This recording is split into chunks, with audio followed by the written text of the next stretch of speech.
Hi Martin, how are you? How you doing? Just made it. Yeah.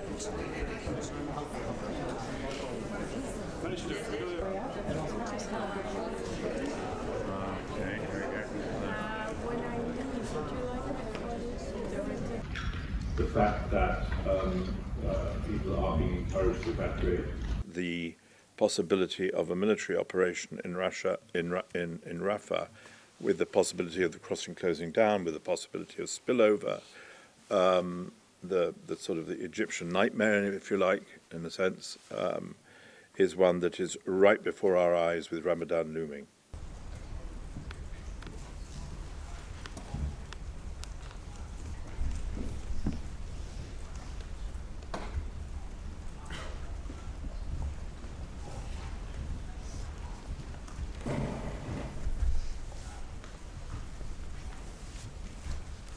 An evacuation to a safe place in Gaza is an illusion.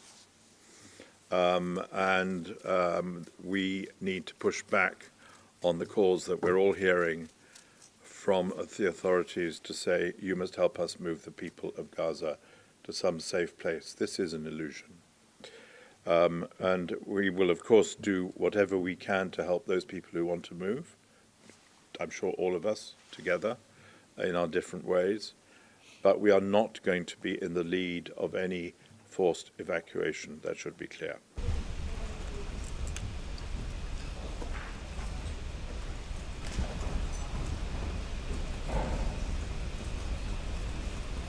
It's that decision we're waiting for, whether they will move in on Rafah or not, and still not realize that that kind of military action doesn't do the job.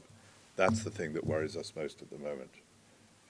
So we must all hope that their friends, the friends of Israel, and those who care about Israel's security, give them good counsel at this moment to say that's not the way to enhance your security and to improve the neighborhood.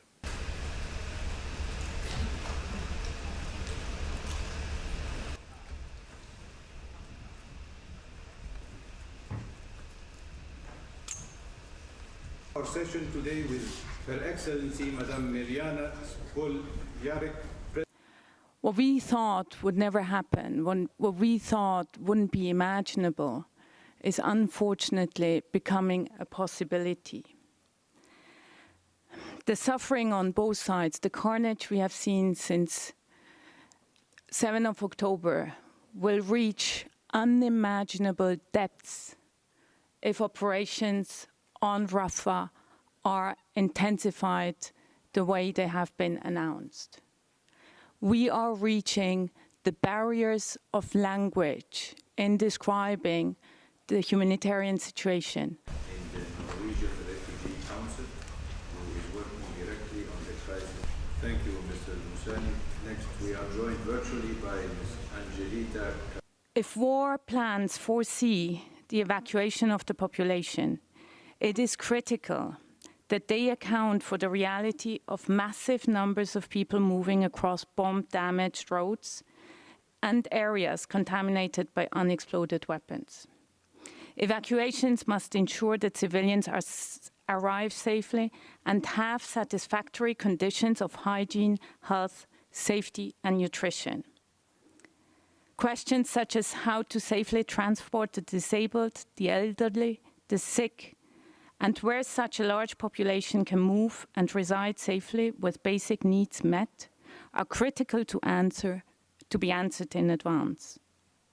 And without these clear answers, without clear plans, without actionable plans, without feasible plans, the suffering, as I said, will be taken to new depths. It doesn't make sense to speak about an improvement of the humanitarian situation if these agreements are not.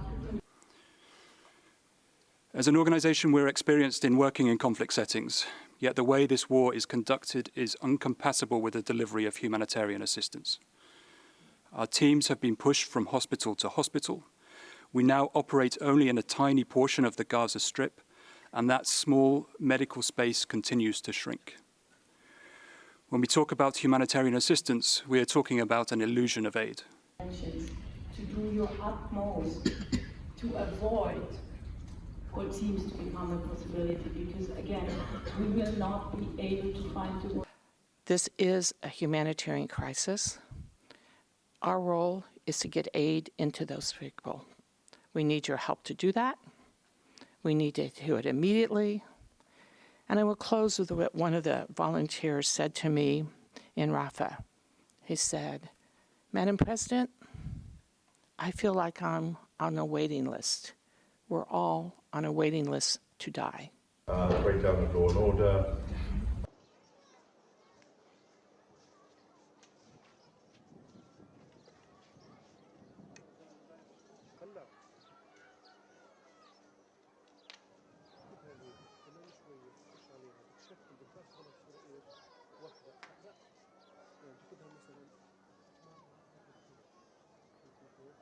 بعيد